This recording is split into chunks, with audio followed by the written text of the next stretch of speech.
Go ahead and start it so people can start getting it, right? No, mine did nothing for me.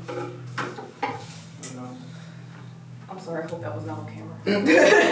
Is it Asia? Did you start? You started rolling over there, so. I was joking. All right, so welcome to our Community Creatives Art Talk. I'm Joey Spacey. I'm Tarika.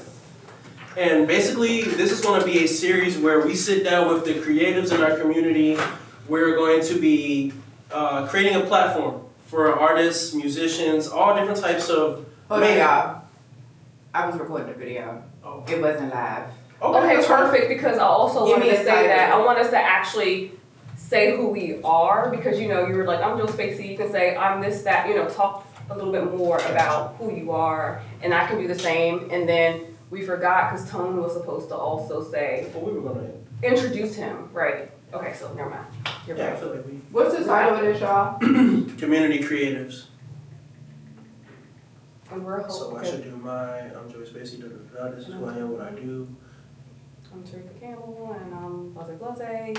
And today we are here to interview the Do an art amazing... talk. I think we give the explanation for the art talk, and then we say we have a special guest. Okay, yeah. Yeah, kicking off our... Got you. Let's get it. Cool. Y'all ready now? Yes, ma'am. I'm ready now. Okay, good. Okay.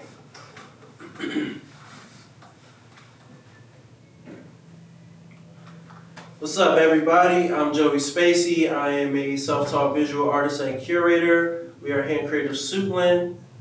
Hi, my name is Tarika, and I'm a visual artist. I go by Tarika Art, and I'm the program coordinator here at Creative Suitland. And what we have here today is our first appearance, our first episode of Community Creatives.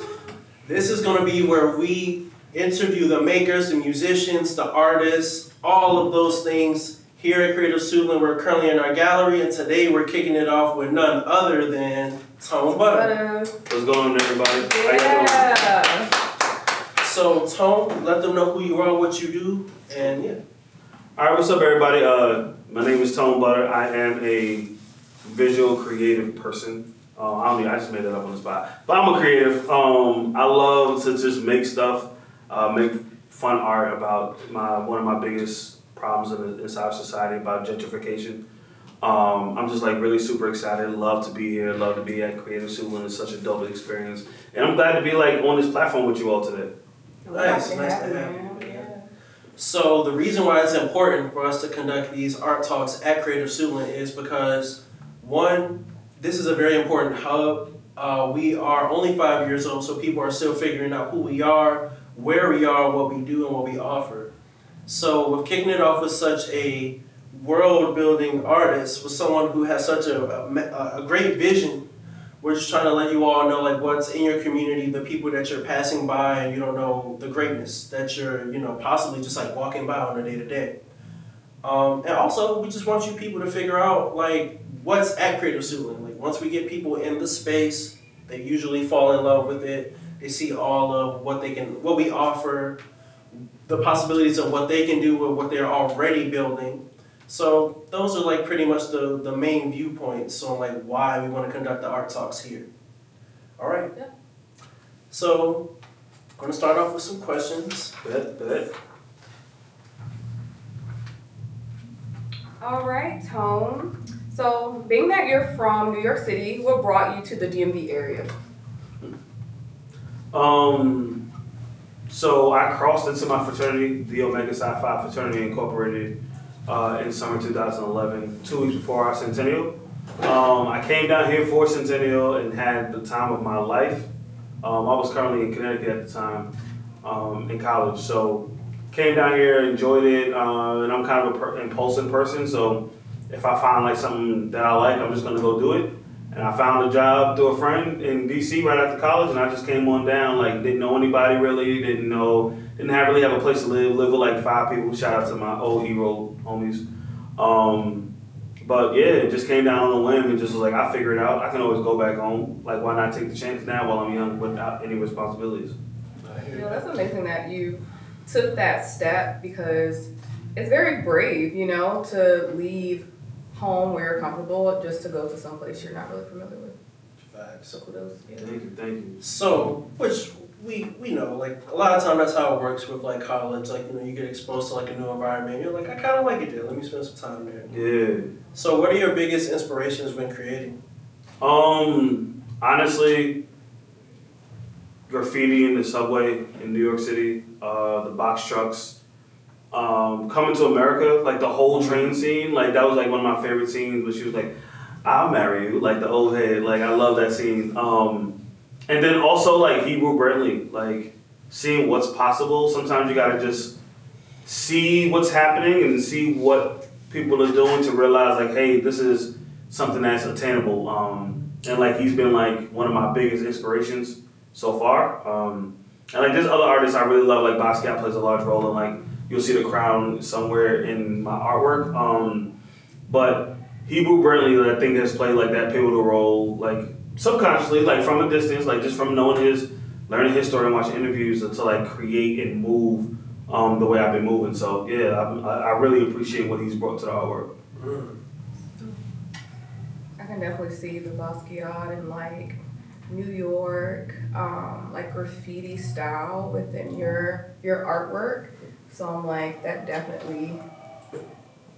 that's what's giving. Yeah. Yeah, like your work, it makes me feel like I'm in New York. Like your work feels like the city. And the energy, the aesthetic of it, the expressiveness of it all, like it feels like you because I know you, but also you do a great job of embodying like the whole like every borough. You know what I'm saying? Like it just feels like I'm there already.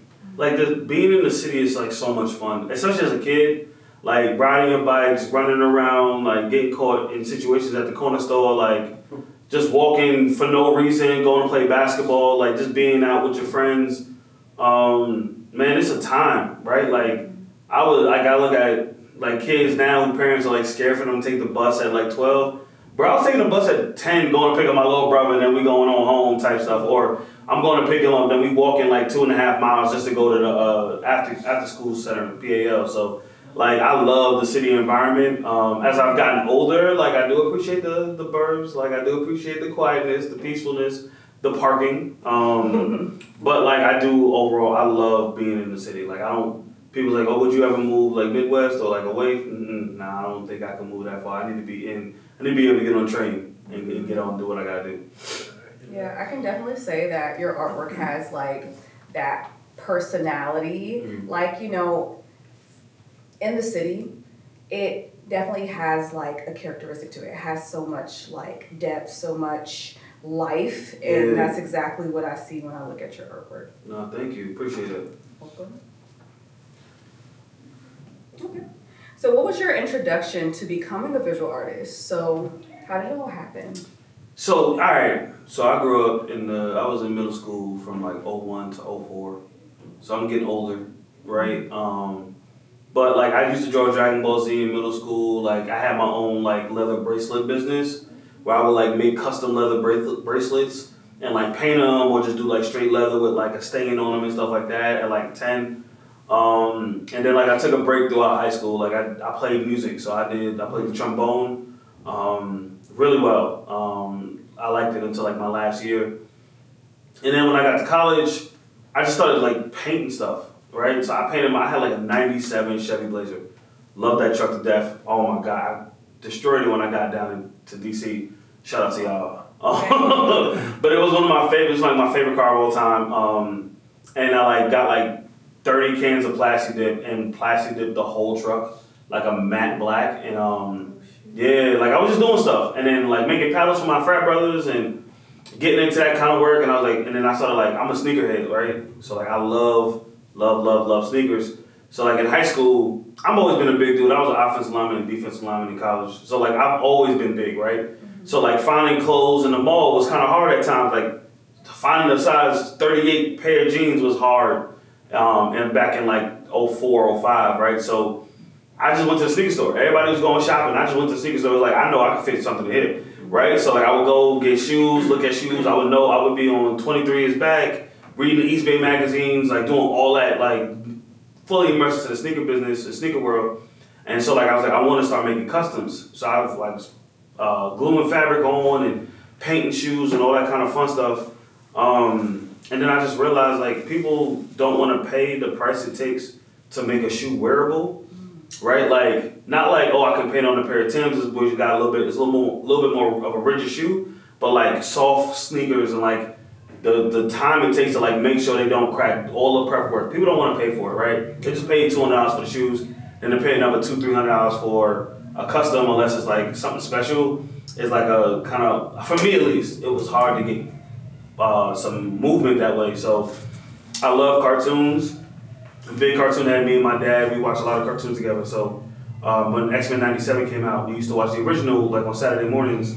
So then when 97 came out, we would FaceTime each other and we would watch the show right together. So like cartoons and toys have been in my world. So I just kept building. I would paint cartoons. I did pour painting. I did all types, spray paint, everything. Like I didn't know what I wanted to do, and then like I found an old notebook in my mom's crib, my mom and dad crib, and they had I used to draw eyes like this, because back then like all we had was like to really watch like PBS for a little bit. So Cyber Chase was like my junk, but like subconsciously I would just draw my eyes like, oh, this shit look cool. And so like I found the notebook. I was like, my drawing skills have gotten significantly better from that time, and I just like adapted. So like this is like the first Geo piece ever. And it's still like one of my favorites. It's like I hand wrapped it, like as you probably could tell. And it was just like mad cool, like to create. Like it was like the neon lights of like, I'm just thinking like Coming to America when they just in the bar and whatnot in Arsenio Hall is asking for both of them. You know what I'm saying? Like that like kind of stuff. And then like my world just kept expanding. And then like 2 years ago, my mom and dad got me a 3D printer. And I was like, what am I doing with this? You figure it out. So I was making like little bears for a long time. I still make them.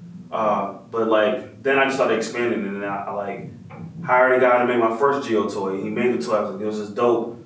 And then I started like, I hired another guy to make new Geo toy. Then I started learning how to 3D sculpt myself and using different tools to create like the product that I really wanted to create. And then like, it just expanded to like this whole world, like this Geoverse of characters and toys and experiences, and like everything is like inspired by like my students that I've worked with in DC the last 15 years, as well as my own experiences growing up in New York City. So a lot of it is rooted in like, got like DC and New York kind of blend, the different cities, but similar experiences for the youth. And so yeah, like this is how I've gotten to this like world building. Like One Piece plays a role like my anime is. So I like to create stories and like make something magical and powerful like from my own brain. I think it's kind of cool. Wow.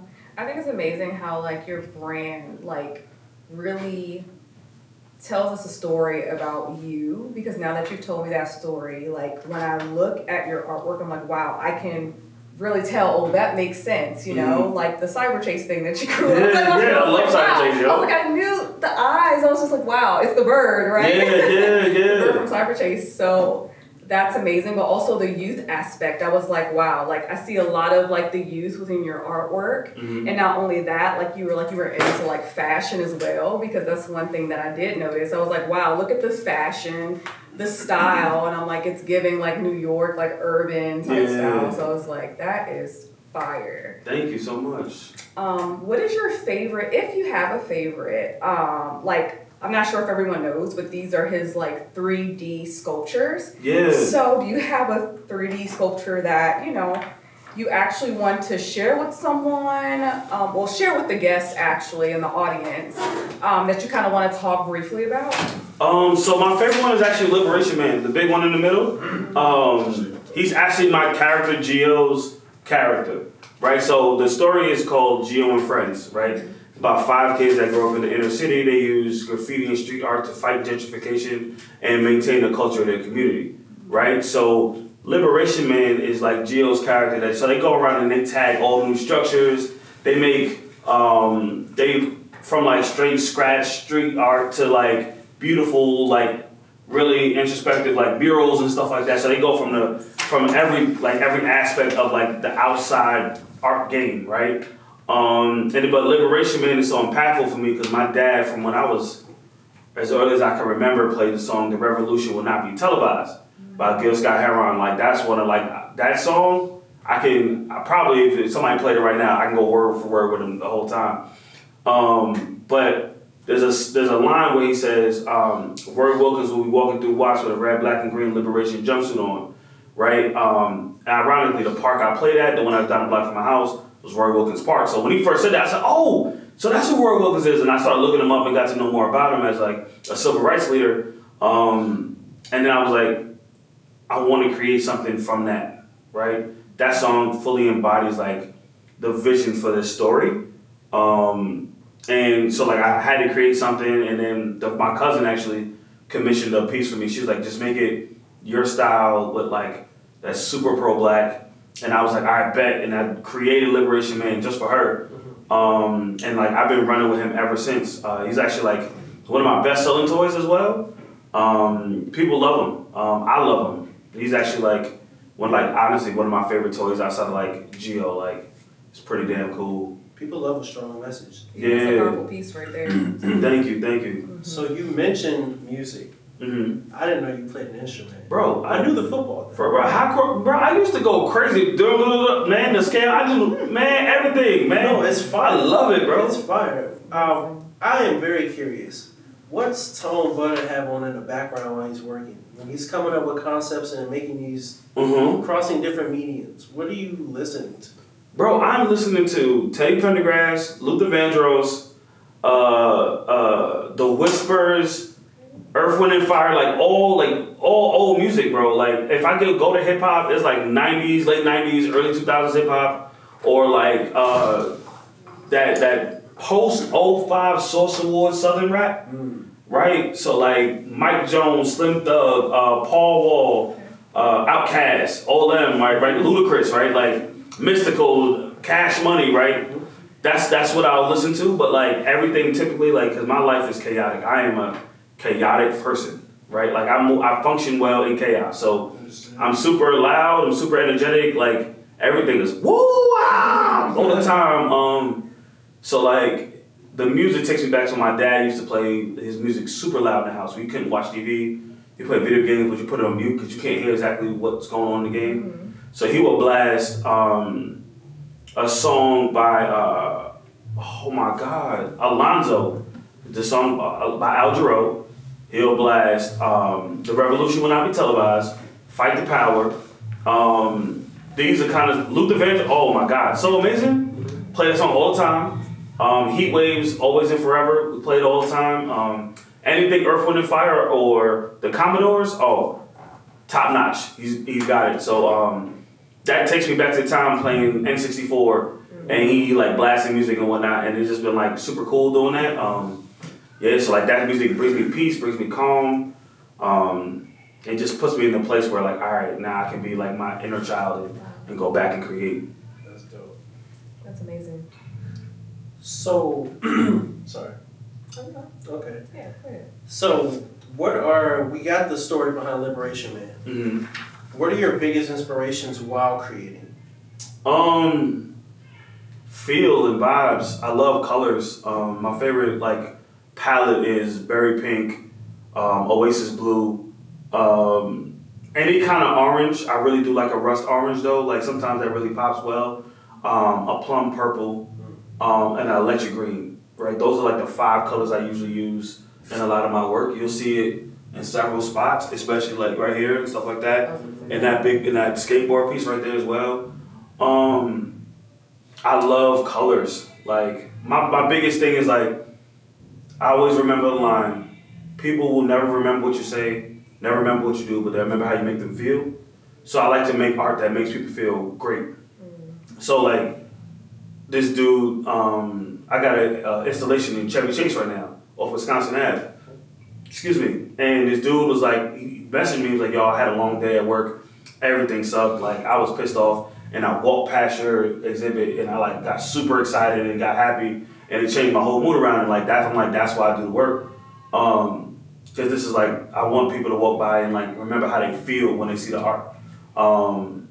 Be excited, be happy, be like engaged, but like it's also like it has a strong message. So feel connected, feel like powerful, feel empowered to do like the work we're all set out to do. So like that's like my biggest thing. Like I want people to feel the work. You know what I'm saying? Like that's why I create the mirrors and stuff, right? So you look at yourself and you say, I look fly like every day.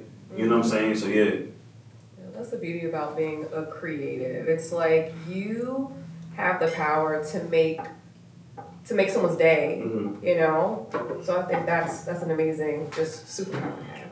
Thank you. So,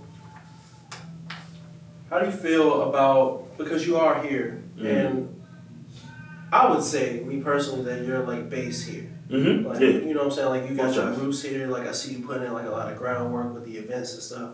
How do you feel, or how do you view the landscape of like the creative scene or the art scene here in the DMV?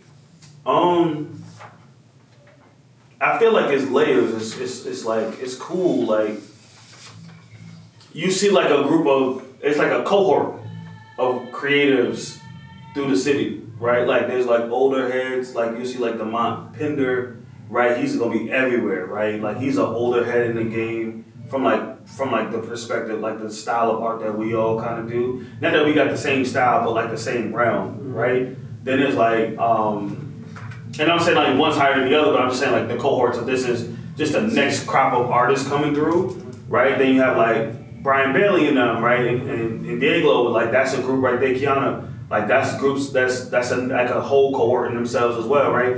Then you have like us, like we're like the next group that's like pushing through, right? Like you, Asia, right? Like Lou, right? Like Britt, and I'm forgetting a couple others, but like that is just the next group that's coming through with our own wave, our own style. And like we build like a community, and like what I do love about like the cohort like style, like everybody kind of embraces each other, like for the most part, right? Like obviously people you're not gonna like, right? Like this life, but people have been like working hard to embrace each other, right? Like Carrie's doing like big work with Art Bay, right? Massive work throughout the city, right? Even like I even think to like Brian up at the Black Jeans Art Shop in Baltimore, like there's just like everybody's like working together to like make something magical, right? Pop in the areas. And I love it personally, but I also know like I'm one of the people that like I will go to a lot of events, I will put in a lot of work, I will grind, and I will go out and meet as many people as I can. I think that's the biggest thing, right? Like you can't be scared to be around, to go to spaces, be by yourself, right? Like I didn't know most of the art people. I just walk out and pop, hey, I'm here. Like we just gonna do this today. Like whatever we need to do, and then have to move the table, I'm gonna have to move the table so we can make sure we all have a great event type thing. And so like that's just kind of like the way I move and function. So for me it feels very natural, but I can see how like if folks are more cautious in the energy they engage with, or more cautious in the people that they participate in things with, will have a harder time, because you gotta really get to like be out there and be around people. You gotta like want to be around people, and you gotta like want to push things that aren't yours.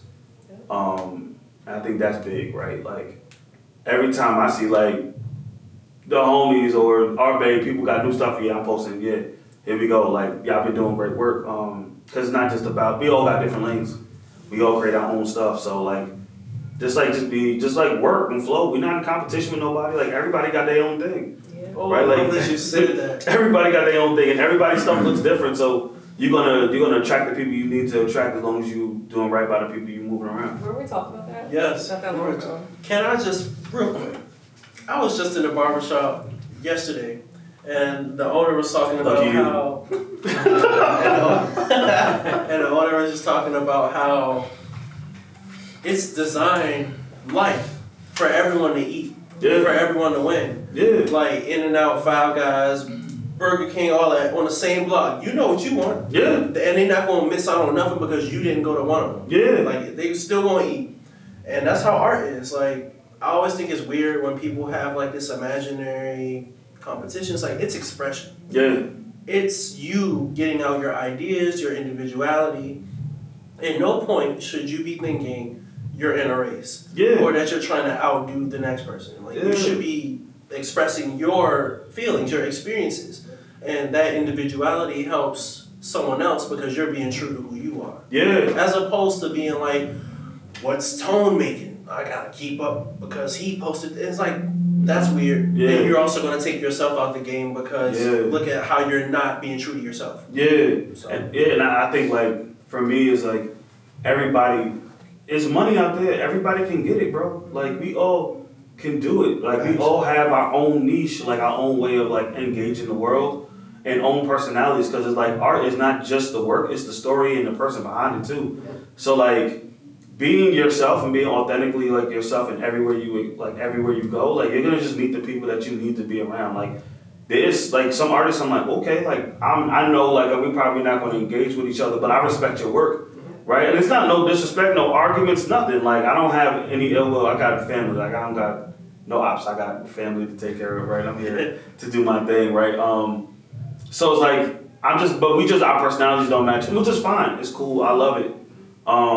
But like, as long as you like just be who you are, you're gonna find the people who guide and shine with you, not against you. You know what I'm saying? Exactly, yeah. Everyone has their own path, and when you're your authentic self, when you're creating artwork that you love and that you want to do, you're gonna attract the right audience for your artwork. Yeah. So everybody is going to win as long as you're walking your own path. You know, no one has to compete because what's meant for you is meant for you. No, absolutely. No, 100%. 100%.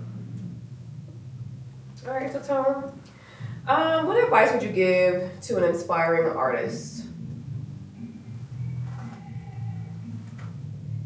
Use your art to get to know you. We all have things we're passionate about, but like we get scared. But like use your art. Like, art is about an exploration of yourself, not in how you interact and engage the world, not like for aesthetics to me, right? Like, I wholeheartedly despise gentrification. Like, I believe we can make cities more beautiful and clean them up without removing the soul in the community that was there, right? I don't feel like there needs to be a complete flip of human beings in order for a space to be safe, loved, and cared for, right? So my biggest thing is like, how dare you walk into someone else's space, demand that they conform to how you live when you're walking into a space where you knew as you signed that lease, you signed that mortgage, this is what the community was, right? So like, my biggest thing is, I hate the idea of removal of communities. Like I think about all the people like that's from DC, like grandma house getting sold, and now the community done flipped. Yeah.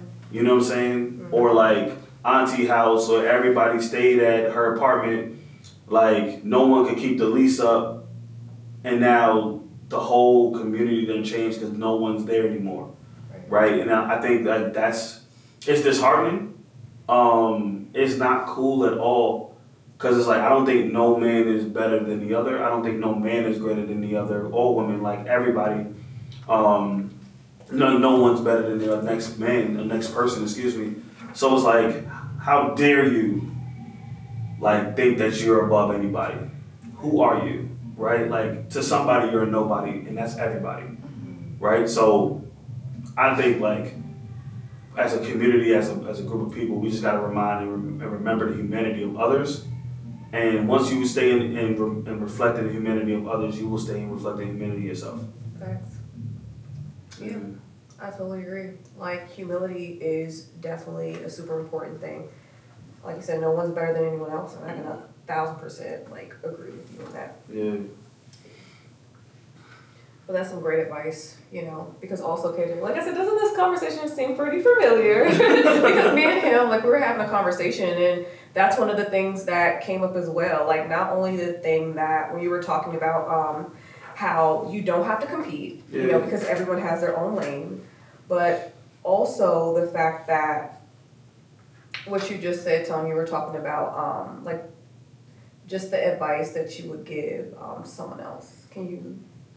I forgot what it was because we're talking about a lot. But Nah, just be yourself. Like, create through your art. Like, learn yourself through your art. Like, that's big. Like, yeah.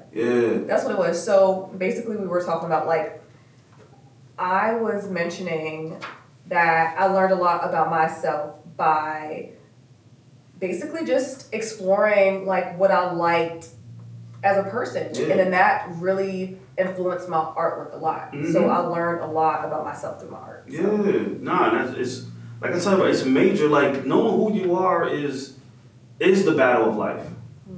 Like you got to know who you are. Like, that'll teach you how to navigate everything else. Yeah. When you don't know who you are, you keep adjusting to the world, and when you keep adjusting to the world, you never like find your flow. Yeah. You never could get in flow, right? So I think that it's major to like get to know, learn yourself, and like, can we cuss? Curse. Alright. It's okay to fuck up, bro. Hey man, I mean. Like, it's okay to fuck up. Like, I fuck up all the time. I've destroyed, you know how many pair of J's I done fucked up? I love Jordans. I have fucking 60 pair, right? I love sneakers, I love stuff, but like, I will destroy it in a heartbeat trying to like make something that comes to mind, right? Because you never know what's the thing. Who's the right person at the right time that sees the right thing for them, right? And it can change your life, right? So it's just like, yo, just like feel comfortable fucking up. Like, it's okay to fuck up. Yeah. Yeah.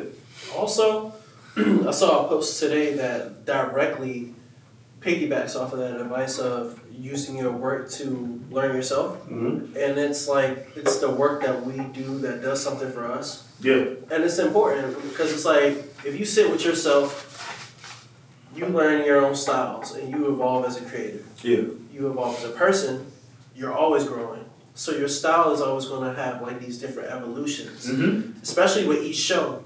Because we're at a point now where we all kind of have this privilege of being like, okay, you control your work schedule in terms of art. Yeah. So it's like you don't have to do a lot of shows. You could really divvy it up and be like, this was how I felt this show. These are the things that are messages I'm going to put out during this show. You can be very intentional, and you can communicate a lot with just being able to like manipulate when you pop out, how you pop out. Yeah.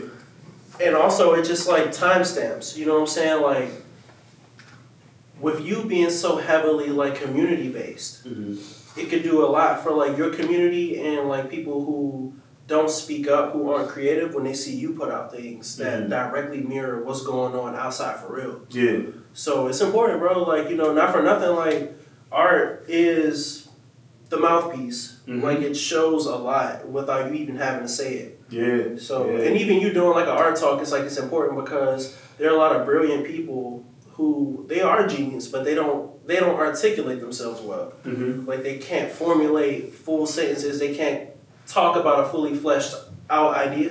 Yeah. And let alone, like, it's like, that's leaving opportunities on the floor. Yeah. Because if you don't leave behind the content, like we were just talking about before we got on camera, if you don't leave behind the content, you're giving yourself less of a chance of a fully thought out legacy. Yeah. Basquiat, James Baldwin. Yeah. Like a lot of greats, you know what I'm saying? Like Nikki Giovanni, a lot of greats who have been on camera like at different points of their career, and it was pivotal. Yeah. Because it's like, no, this is something I need to say, this is something that needs to be captured, and that needs to happen more. Like, I advocate for that. Do interviews, like, leave stuff behind, photography, visuals, whatever, to let people know, like, you were here, somebody a decade from now, however, so maybe 5 years from now, it's gonna look at your work and be like, yeah, bro, like that, I like that. Like, that's what I wanna do. Yeah. Because we still live in like the cause, we still see Keith Haring. We still see, like, you know what I'm saying? Somebody out here and Basquiat died in the 80s, bro. Yeah. Like, yeah. And they got sons. Yeah. You know what I'm saying? So it's just like, it's nothing wrong with being inspired, but it's also like learn you through your work.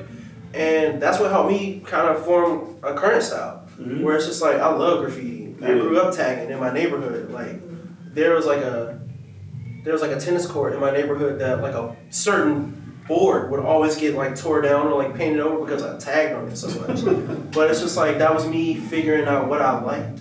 And you have to go through those reps to figure out, I don't know where this is going right now. Later on, I might have to tap back into this when it makes more sense. So I'm glad you said that. yeah. I do want to ask, what are some of your biggest highlights that have made you proud of yourself? Right. Some of the biggest, because there's some two things that just happened this week. Well, last 2 weeks that's been amazing. I got four, excuse me, four specific moments. 2 summers ago, I decided to throw my own art show, and it was my show. I found my homeboy's like apartment building. He had like a dope community space, and I was like, "Yo, can I get in here and like create a art show?" He was like, "Yeah, bro, I'll sign you up for the space." And like, it's nothing, it's free. So I was able to throw my own art show 2 summers ago, and it was called Geo City Kid. And then my solo show this year at Station 3510, which incorporated more of the Geo verse. Right, so it had Leo, it had Miles, it had Cherie, it had Hydrogen Fred, it had Liberation Man. You know what I'm saying? And Noel, right? And these are all characters inspired by like very important aspects of my life or in people in my life. So like that show was like absolutely amazing. Big news, first time, only people that know outside of my family. Y'all look at me first. I'm opening up a 3D print shop in Hyattsville. So we about to be neighbors, B. Yeah, We about to be neighbors. But it's actually gonna be right in the arts district, right by the municipal building. We're going to open, God willing, with everything working out, on Martin Luther King birthday. So we're gonna open it up on his birthday. Because like Black history is very important to me and my family. And then the next thing is that I just got into the Harlem Fine Arts Show. Nice. So it's a major show. We're actually creating a sponsorship list at the time. So we're gonna have like a couple tiers, like gold, silver, bronze, and then like the street team, like different tiers or whatever. People be able to donate. Our first tier will get like a golden keychain of Geo. Our second tier would get like a copper styled piece like of Geo, and then we're just gonna go up: bronze Geo, gold Geo, bronze Geo, silver Geo, and then anybody who buys into the top tier package will get a 2-foot tall golden Geo. Right. So like to help sponsor me to be in that show will be major. It's like a huge show in New York City. I'm super excited to be in it. And we're working to create. I just need the opportunity. I have the vision, I have the pieces, a lot of them already. So like I just need support. So but I also want to give something tangible for folks who want to support, right? I don't want to just like, hey, can I have some bread to do this event? Like no, I was like, no, you're gonna get something as well. With your name and your contribution, like really acknowledged. On my website, at the show as well, I'm gonna have a donors list, like a sponsors list, showing at the show for everybody who was able to support and able to help me get to this momentous occasion. So those are like the 4 things that I'm really proud about. The name of the 3D print shop is called The Kitchen, when we're cooking up creativity. So it's gonna be 3D printing. We're gonna have standard printing, laser engraver. We're gonna have a heat press. You'll be able to do a lot of stuff in the space. And then also like we have dope couch setup and everything, film podcast. Really enjoy and engage with the kitchen. So that's my thing. I love cooking up creativity. So yeah, it's been a dream come true. I've had this vision since the pandemic, since 2020. I've spoke to a bunch of people, bumped a few heads, begged, pleaded, reached out, looked like a Jehovah's Witness on a Saturday to get the space. I'm outside every day talking to folks, just so I could make this dream come true. So like I'm really in I'm like really hyped up right now. Like As you should be. yeah, it's a big moment right now. That's dope. You got a lot of good things in the pipeline. Yeah, brother. And I think the overall, like, first of all, congrats. Thank you. That's a lot. That's amazing. But and also it's a testament to like putting in the groundwork. Yeah. You know what I'm saying? Like, one thing I learned over this past year is that you may not see what's happening under the soil because you're looking at the top. Like you're like, dang, where is the fruit? You know what I'm saying? Like, where's the thing that I'm working for? Yeah. But those like roots are the thing that's gonna get everything on the surface to like bloom and blossom and be what you need it to be. Yeah. And that's what that sounds like. Yeah. Bro, you went from like throwing your own show now you back home, you moving around on the East Coast, like, you know what I'm saying, getting your reps in and like people know you. Yeah. And you and I had a conversation, I think at Black Boy Art Show, where we were talking about like how long we've been doing this. Mm-hmm. And then we kind of had a conversation that segued into that where it was like people fall off Yeah. after a while. Yeah. You just happen to see people give up or like, you know, they find they don't, they're not motivated. Yeah. They don't have that same drive to like keep going as they once did. Yeah. You're at the point where like the cream is rising to the top. You know what I'm saying? And it's just like, bro, like the reps, like the familiarity with the work. You know what I'm saying? The face card. Yeah. People knowing that you do quality work, that you're world building. Yeah. Like it's like all of this is a result of just like grinding and also like paying attention to your experiences. Yeah. So it's dope, bro. Like I make sure I get that on camera, but Yeah. you're one of my favorite creators. You know what I'm Thank you, saying? And that piece specifically. First time I ever seen your work, we were in a show in Howard County. Yes. Yes. And they put our work like literally side by side. Yes. And I was like, what is this? Like I was like, this is insane. And then little do I know, like I meet you at another show shortly after that. Mm-hmm. And you brought it up and I was like, what? Like I was so happy to meet you and like now it's like you the homie. Like Yeah, absolutely. my folks know you. You know what I'm saying? So First it's of all, so shout out to your mom and dad. They Bro, they fire, love you, bro. They fire, bro. it's just so cool to like, you know, build with people on this journey because it's like art it's not malicious. Mm. You know what I'm saying? Like it's really fun.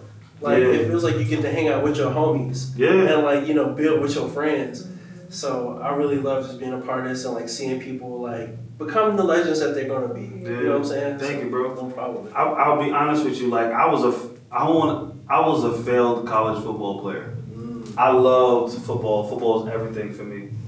But when I got to that level, I played D2 ball in Connecticut. I realized, one, it taught me so much. It taught me how to work. I didn't really I gave it my all, but I never knew what hard work looked like until I got there. Right? So it was a huge learning curve. And then you facing like outside forces from the higher ups that's like getting in the way of certain movements, certain things, certain flows. And it just like taught me like the biggest lesson, like no one's gonna give you shit. Like my mom earlier, actually on the phone, she was like, yo, like you're not scared, you scared to like tell anybody like what's going on? I was like, nah, I'm like a big ass bull in a china shop. Like I'm gonna come through and fuck shit up regardless. Like no matter how hard people try to stop me. So like from that moment in college, like learning myself, learning how to navigate conflict, learning how to navigate like not being as successful as my plan envisioned, I envisioned it, taught me a lot about myself, taught me a lot about like how to function as a man, how to navigate the world, and it's how to like push through like no matter what. So like I talk about my football career to my students all the time. Like I was okay. I was good in high school and I was okay in college. Like I was a rotational player, like, but I was never a starter. I'll be in the games, be in flows, but like never like be the guy, right? And that experience, like when I was younger, it used to really like haunt me. Like damn, like this shit didn't work. Like I had a scholarship and everything, shit didn't work. But now like I realized like I needed that experience of like not allowing anything to slow you down or stop you is what's gonna be the key to like becoming the man you need to be. So like overall, like I work hard because I realized like that's what's needed. But I learned it at a young age, low hanging fruit. Like it's football. Like I knew I wasn't gonna go to the pros. Like I knew I wasn't a pro guy. Like I knew that wasn't my vision. But like it was close enough for me to like feel it and really like hurt without like it damaging the rest of my life. Mm-hmm. Right? So like now I took all my best friends from college except for one, we all played ball together.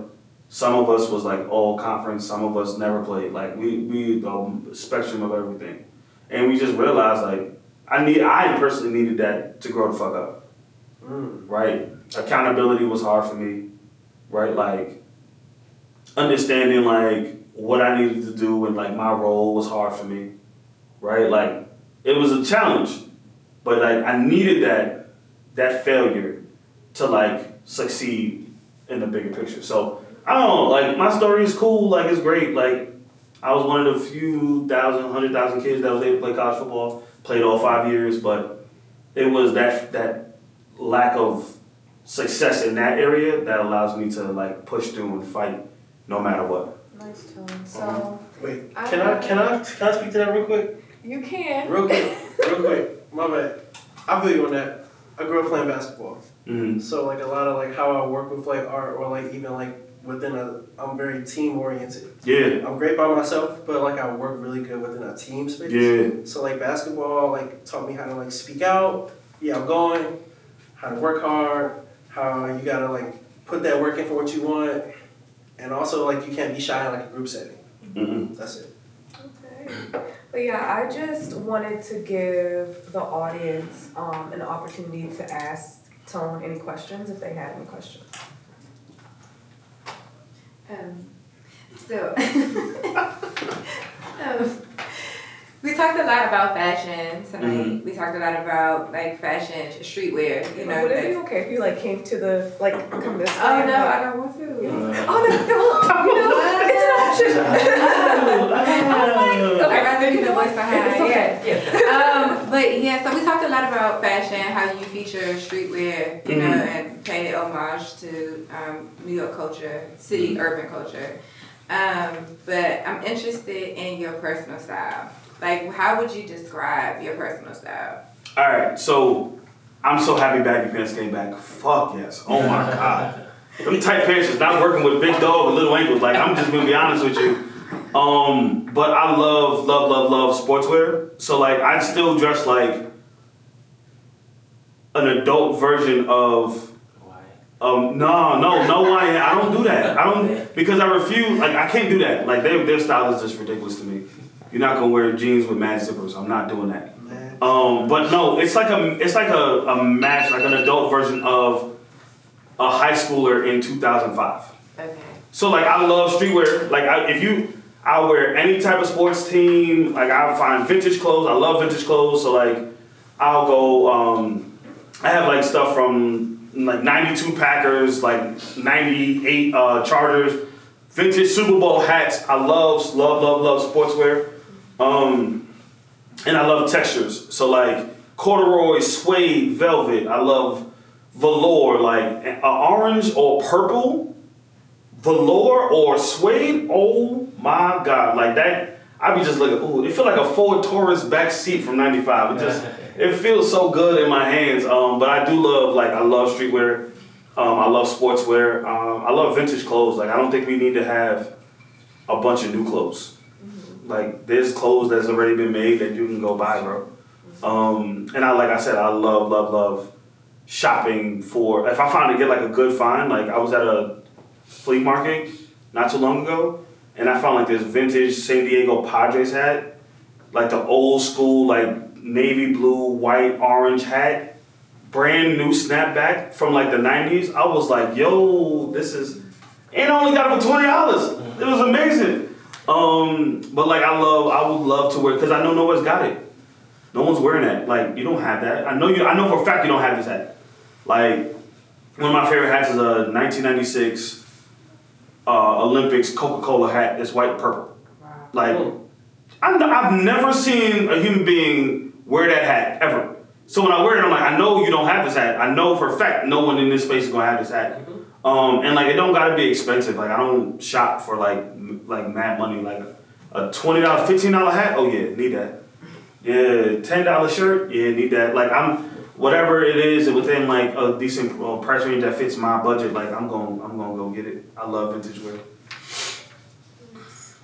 Anyone else? Okay. Do you ever experience artist block? And if so, how do you work through it or past it? I got ADHD, so no. I be all over the place. Like, I gotta bounce, I move, I be like, oh, like, whoo, what's this idea? Like, I got like a whole like spreadsheet of like 200 ideas that I have. So if I ever like get like, oh, I don't know what to do, like, just go to the spreadsheet. So like right now, I'm doing a new series called Reflections, which is mirrors. I'm painting the frames, using ornate mirrors. So the old like big gaudy style mirrors. doing like a multicolor like graffiti abstract blast on the frame, and then writing affirmations on the actual mirror. So like I want people to like positive self talk is big for me, because if you're not talk to yourself, like you allow others to talk to you in your own kind of way, right? So like saying you look good, saying like, and not just using like, oh, I am great and I can accomplish anything I want to, right? Like that's cool and that's amazing, but it's like very like standard. Like I like to how we talk, right? Like face card never decline. Like yeah, I'm like that, right? Like doing the whole like I look like I look good, like Charlie, like the whole Charlie jump, right? On my mama, on my hood, I look fly, I look good. Touch my swag, wish you could, I look fly, I look good. Like selling yourself that every morning. Soulja Boy was right. Hop up out the bed, turn your swag on, like talk like. I posted it today. Like having stuff like that when they like that resonates with the community, the culture, is big for me. So like I don't know, I just get like super excited around that. Like this is some of my favorite things to do. Well, I did have one more question for you, Okay. and then we can wrap it up. But what really stood out to me was like when you were talking about your past and playing football, and you were just like, yeah, like I didn't really see myself like going far. Mm-hmm. But did you see yourself going far when it came to your art though, vision wise? Like did you see that for yourself? Nah, I just know how to pivot. Mm-hmm. So like I know when to pivot. Like I do that work. Like if I feel like a job, ooh, yeah, I getting a little spicy in here. Let me find a new job. Boom. That job has a situation. I'm going already. Bye everybody, right? Like I know how to pivot. I like to pivot.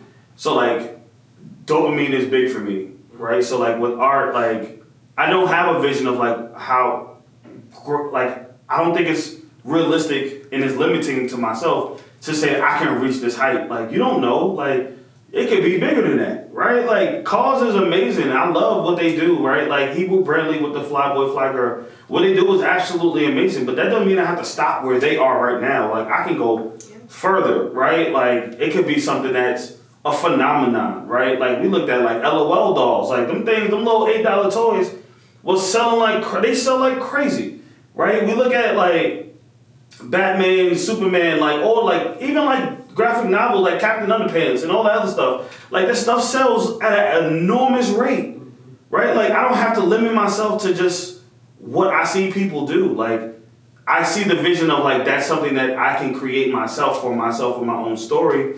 But I don't know where the hell this is gonna look like, what this is gonna look like in 10 years. Like it'd be fucking big as Hasbro. Like I don't know, right? Or bigger than Hasbro. Like I don't know what it's gonna look like. So like my thing is just to always like keep pivoting when the opportunity presents itself. Always stay ready so you don't have to get ready. Always have material. Like I have, this is only part of the work that I've created. Like I have significantly more work at home, in my studio, at other galleries and all types of stuff. So it's like, just like I don't see a vision. I just see like the feel and need to create. Gotcha. Like people's like, what you want to do? Like I just want to make shit. Like I want to make shit. Like I just want to make whatever the fuck I want to make and have a damn good time doing it. And like having people like thoroughly enjoy it. Like that's why I look to create my art in a way where people feel excited when they see it. They get happy. Like the world's fucked up and it's dark enough. Like I'm gonna bring some light, some positivity, some passion, some excitement into the world. And that's how I'm gonna leave my mark. Like, I'm an excitable person and I'm gonna share my excitement with everybody. So if you have your birthday, I will pick you up and scream happy birthday and make everybody in the room say happy birthday for you. You know what I'm saying? Like, I'm one of them people. So like, that's big to me. Like, always remember like how you feel and how you make others feel. Because that can change everything. You don't know whose life you saved. You don't know whose life you change in that moment. So like it's always big for me to be in that space and function in that way. Well, that's well said, and that's amazing, Tone. So that does conclude, but I just want to thank you for being here with us today and answering our questions. And also I'm just like the wisdom that you've shared, the advice you've shared, and just your own personal experience as being an amazing creative as you are. I feel like it can really help individuals that are trying to get to a certain point when it comes to their own personal artwork. But I do want you to just share how people can see more of your work. You know, what's the next thing? Where can they go to see your work more in person? What's your Instagram? So if you could just share that with everybody. Okay, bet. So my Instagram is Butta. That's BUTTA _ customs. You should see a little big Buddha. He's holding 2 brushes. That's my Instagram. My website is buttacustoms.com. This week I'm going to be in Philly at UrbanCon at the Urban Art Gallery, featuring my collectibles as well as some original pieces I've made. And yeah, like this right now, I got a lot of things going on. Like I said, the 3D print shop, the kitchen is opening up on Martin Luther King's birthday. Super excited. It's going to be in Hyattsville. So be on the lookout. We're going to have our soft launch in December. So the homies, everybody, I'm going to let y'all know when I got everything squared away. And yeah, and then in December, we're going to be at Art Basel, baby. We made it to Art Basel. So there's a show, Art Groove Gallery. We're going to be down there on December 6th from 4 to 11. I will be sharing the information. I just got the flyer today. Where we're going to be. And then the week after that is Black Art Matter in DC. So that's how we're going to close out the holiday season. Be on the lookout on my website. We're going to have our holiday sale coming up. So we're going to have some good sales going on. I got some pieces that like I really love, but I think I want to get them in somebody else's place. So we're going to be working with folks to try to get those pieces to the proper customers, the proper community. So be on the lookout. December is going to be big. And like I said, Harlem Fine Art Show, we are going to be out there in New York City, February 20th to the 22nd. It's up. I don't think I understand. I get to create I got a 10 by 10 space to create massive shit. And I'm going to create a 4-foot Geo, 4-foot Noel, 4-foot Liberation Man. They all going to look like, it's going to be like a whole little army in there. We're going to come through and we're going to take over the space, man. So I'm super excited, super happy. Like I said, you can find me at Butta, that's BUTTA _ customs on my Instagram, as well as my website is buttacustoms.com. You can find my collectibles, my original artwork, and just some amazing things that I've done. So I appreciate everybody and I appreciate being here. Thank you guys. You're welcome. Thank you for being here. So guys, again, that does conclude, but we will be having another creative community event soon, so we hope that you guys would join us. But also, if you're interested in being an artist that we interview, just, go through the Creative Suitland, DM us, or go to Joe Spacey or Tarika.art and send us a message, and we would love to have you next on the show. All right, bye guys. Thanks, everybody.